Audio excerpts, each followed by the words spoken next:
अस्सलाम वालेकुम भैया, मैं हूँ रेहान कनाडा से। उम्मीद है आप लोग सब ठीक ठाक होंगे, मज़े में होंगे और मज़े मज़े से अपनी ज़िंदगी गुजार रहे होंगे। भैया आज है सैटरडे का दिन, 12वां रोज़ा है और यहाँ पर टेम्परेचर इस वक्त जो है, कल तो पूरा दिन लाइक ऑलमोस्ट 12 घंटे यहाँ पे स्नो गिरती रही तकरीबन 10 से 12 घंटे और पूरी स्नो हो गई थी। लेकिन आज लकीली ये हुआ कि भाई जो है यहाँ पर जनाब अली पूरा सनशाइन निकला हुआ है, पूरी धूप निकली हुई है। उसने ये क्या करा कि भाईजान जो है पूरी जो है बर्फ़ को ऑलमोस्ट पिघला के रख दिया, जैसे कहते हैं ना कि पिघला के रख दिया। और आप सुनाएं क्या माहौल माशाल्लाह चल रहा है, सब लोग ठीक ठाक चल रहे हैं भाईजान। जिस वजह से आज मैं अपना व्लॉग कर रहा हूँ उस खबर का था इंतज़ार, जो कि आ गया है वो बाहर शाकार।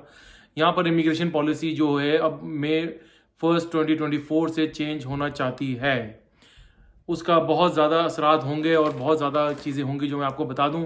3 चीज़ों के ऊपर वो बहुत शदीद किस्म का चेंज करने जा रहे हैं, जो कि उन्होंने अपनी पॉलिसी का ऐलान कर दिया है। Number 1 temporary resident visa, number 2 LMIA और नंबर 3 हेल्थ केयर और कंस्ट्रक्शन। तीसरे नंबर वाली जो पॉलिसी उनके लिए कदरे गुड न्यूज़ है लोगों के लिए।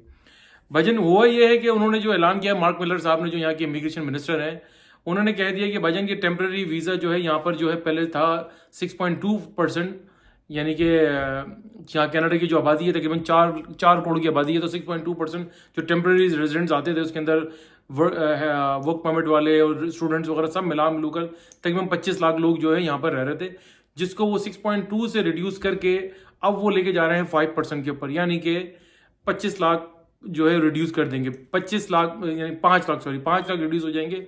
यानी कि जो 25 लाख जो यहाँ पे टेम्प्रेरी वर्कर थे, यहाँ पर टेम्प्रेरी रेजिडेंट्स थे यहाँ पर, उनका कोटा जनाब अली वो कम करके 25 लाख से वो 20 लाख के ऊपर लेकर आ रहे हैं। यानी कि 5 लाख लोग जो होंगे, जो उनकी रिन्यूअल का टाइम आएगा, ये जो भी अपना प्रोसेस करना चाहेंगे और वो उनकी रिक्वायरमेंट के ऊपर पूरा नहीं उतरेंगे तो वो उनको वापस भेज दिया जाएगा।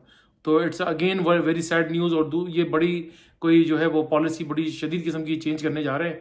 बहुत सारी चीज़ों के ऊपर इन्होंने जो है अपने तहफ़्फ़ुज़ात तो नहीं बोलेंगे अब, ये कि बहरहाल पॉलिसी उन्होंने चेंज कर दी है। दूसरे नंबर पे यानी कि होगा ये कि भाईजान जो 5 लाख लोग होंगे, जिसमें से वो कौन बदकिस्मत लोग होंगे जो उनकी रिक्वायरमेंट को पूरा नहीं कर पाएंगे, लेकिन उनको जाना पड़ेगा वापस एनी हाउ। अब वो कुछ भी यहाँ पर रह लें, कुछ भी कर सकते हैं, आई डोंट नो, इसके बारे में कुछ नहीं करते। मैं बात कर रहा हूँ एज पर गवर्नमेंट पॉलिसी जो उन्होंने अनाउंस करी है। दूसरी भाईजान LMIA आ गया है यहाँ पर, और LMIA के ऊपर भी ये जो है रिस्ट्रिक्ट करने जा रहे हैं। LMIA पहले इशू होता था 1 ईयर का, जो कि अब वो रिड्यूस करके 6 मंथ्स का करने जा रहे हैं। तो ये अगेन बहुत बड़ा ड्रास्टिक किस्म का चेंज है। ये बहुत ज़्यादा ड्रास्टिक चेंजेस आए हैं। पहले तो बहुत ज़्यादा आसानी थी, लोग कहते थे यार बस एक बार वीज़ा लेके कनाडा में एंटर हो जाओ, उसके बाद तो बस अपनी मंजिल जो है लोग अपना सिस्टम चलाते रहते थे और कुछ ना कुछ करके 5-10 साल के अंदर वो परमानेंट रेजिडेंट बन जाते थे और जनाब अली उनका फिर सारा काम माहौल माशाल्लाह उनका बन जाता था, यानी कि सेटल डाउन हो जाते थे। अब ऐसा कुछ नहीं होने जा रहा है। LMIA को जो कि इन्होंने वो 6 महीने 1 साल से रिड्यूस करके 6 महीने के ऊपर कर दिया है और उसमें साथ में उन्होंने एम्प्लॉयर के ऊपर भी जो है कंडीशंस लगा दी हैं। एम्प्लॉयर के ऊपर कंडीशन ये लगाई कि भाईजान अब वो हर एम्प्लॉयर जो है ना, पहले तो यहाँ पर ये हो रहा था ना कि जनाब अली के कोई भी एम्प्लॉयर था, छोटा मोटा जो भी एम्प्लॉयर होता था, उसके बाद अपने काम का आपके पास है, आप गए और आपने LMIA के लिए उसके लिए रिक्वेस्ट करी और उसने देख लिया, उसने कर दिया, जान पहचान के ऊपर जो भी होता था। अब वो ऐसी सब चीज़ें चेंज कर दी उन्होंने। टोटल वो रिक्वायरमेंट्स अब आएंगी, क्या क्या रिक्वायरमेंट्स होंगी मेरे ख्याल से, जो एज फार एज मैं जो समझ पा रहा हूँ, एक उसके कंपनी का प्रोफाइल होगा, उसका साल का कितना टर्नओवर होगा, कितने एम्प्लॉयज़ उसके पास हैं और कितने कैनेडियन सिटीजन उसके पास काम कर रहे हैं, आया उसको LMIA की बंदे की ज़रूरत भी है या नहीं है। LMIA बेसिकली होता ये था कि अब वो सेम वही पुराने प्रोसेस के ऊपर जाएगा, वही उसको एडवर्टीजमेंट करनी पड़ेगी और एम्प्लॉयर को वो इसको ये मेंशन कराना पड़ेगा भाई ये स्पेसिफिक बंदा मुझे चाहिए और जो कि मुझे कनाडा में अवेलेबल नहीं है, तो इसलिए मैं इसको XYZ कंट्री से इसको मैं यहाँ पर इन्विटेशन के ऊपर बुलाना चाह रहा हूँ। अच्छा, उसके साथ उन्होंने साथ में ये चीज़ लगा दी है कि भजन उन्होंने ये बेसिकली जो असाइलम सीकर्स जो हैं उनके लिए गुड न्यूज़ ये कर दी उन्होंने के साथ में। पहले तो जो LMIA के साथ जो ये होगा कि भाई पहले तो आपको कैनेडियन बंदा पहले ढूंढना है, अगर कैनेडियन बंदा नहीं मिल रहा तो सेकंड नंबर पर उन्होंने कहा कि भाई असाइलम सीकर जो है, जो यहाँ पर जिनका असाइलम जो है यहाँ पर तकरीबन इन प्रोसेस है और उनको वर्क परमिट मिल चुका है, तो उनको भी आप कंसिडर कर सकते हैं, बजाय आप बाहर से बुलाने के। तो उनको कंसिडर करके अपने पास उनको हायर कर सकते हैं। तो ये कंडीशंस जनाब अली चेंज होने जा रही हैं और मई 2024 से ये पूरी पॉलिसी को जो है ये शिफ्ट हो जाएगी। और तीसरे नंबर पे गुड न्यूज़ है, मैं उनको तो गुड न्यूज़ ही बोलूँगा कि भाई जो है हेल्थ केयर वर्कर और कंस्ट्रक्शन के जो लोग हैं उस प्रोफेशन से जो रिलेटेड लोग हैं उनको ये एग्जाम कर दिया गया है। उनके लिए कोई इतना को खास जो है मसले मसाइल पैदा नहीं होंगे।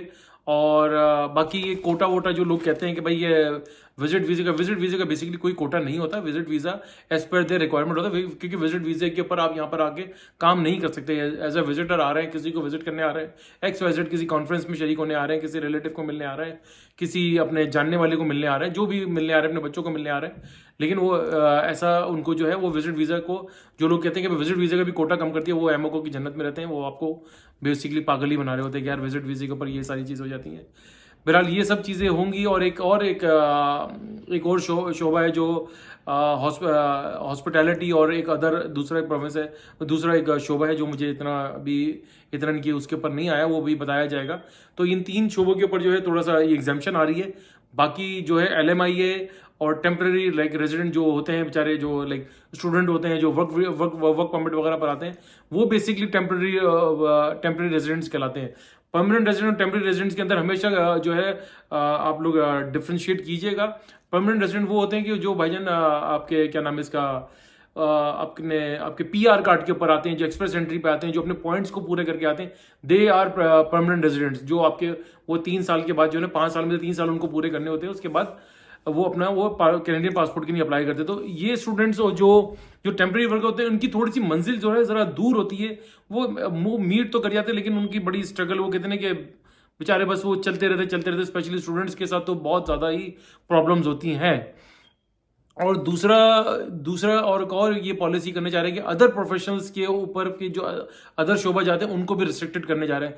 Canada is going to be change now. जो 2024 के अंदर अगर आप लोगों का कोई सिलसिला बन रहा है तो आ जाएं, अदरवाइज 2025 के अंदर भाईजान कनाडा जो है बहुत सख्त पॉलिसीज यहाँ पर आ जाएंगी। लोगों के लिए जो है ना बहुत मुश्किलात हो जाएंगी, जो यहाँ पर आना चाह रहे हैं, जो अपनी लाइफ को सेटल करना चाह रहे हैं, उनके लिए बहुत ज़्यादा जो है रिक्वायरमेंट्स बढ़ती जाएंगी और लाइक नेक्स्ट टू इम्पॉसिबल हो जाती है। क्योंकि यहाँ पर एक पॉलिसी होती है जो ये आपको कहा नहीं जाता कि भाई हम आपको नहीं ले रहे। बेसिकली वो आपके लिए रिक्वायरमेंट्स इतनी डाल देते हैं कि वो नेक्स्ट टू इम्पॉसिबल हो जाती हैं। और अगेन मैंने आपको इतना ही आज आपके लिए बताना था, आज के लिए इतना ही बताना था। और मैं आपको फिर अगेन बता रहा हूँ कि भाईजान अगर कोई आपको वहाँ पर बोल रहा है कि नहीं लोग ऐसा झूठ बोल रहे हैं, बकवास कर रहे हैं, तो इनकी वेबसाइट के ऊपर जाके सब कुछ चेक कर सकते हैं। और लोगों की बातों में ना आइएगा। आपकी हार्ड अर्न मनी है, बड़ी मेहनत का पैसा कमाया हुआ है, लोगों की बातों में आकर प्लीज़ उनको ना पैसे दीजिएगा, ना पैसे पकड़ा दीजिएगा।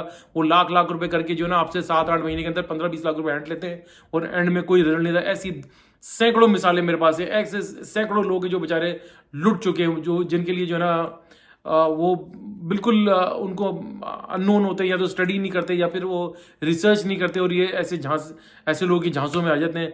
एनीवे भाई अपना बहुत बहुत ख्याल रखिएगा। आज तक के लिए इतना ही। और मेरी वीडियो अगर आपको पसंद आई है तो भैया इसको लाइक कीजिए, शेयर कीजिए और बेल आइकन का बटन ज़रूर दबाइएगा। अगेन भाईजान रमज़ान का महीना है, सदका खैरात कीजिए, लोगों की मदद कीजिए, लोगों के लिए दुआ कीजिए, दुआ दीजिए, दुआ लीजिए। दुआओं में बड़ी ताकत होती है। और अपने आसपास लोगों का ज़रूर बहुत बहुत ख्याल रखिएगा। लोगों को आपकी दुआओं की और आपकी मदद की बेइंतहा ज़रूरत है। अगर कर सकते हैं तो थोड़ा बहुत ज़रूर कीजिएगा। थोड़ा बहुत ही अल्लाह से ही तिजारत होती है जिसमें अल्लाह ताला बहुत खुश होते हैं और आपको मल्टीप्लाई करके आपके पास रिटर्न होकर आता है, जिसका आपको अंदाज़ा भी नहीं था। अब तक के लिए इतना ही भाईजान। अल्लाह हाफिज़।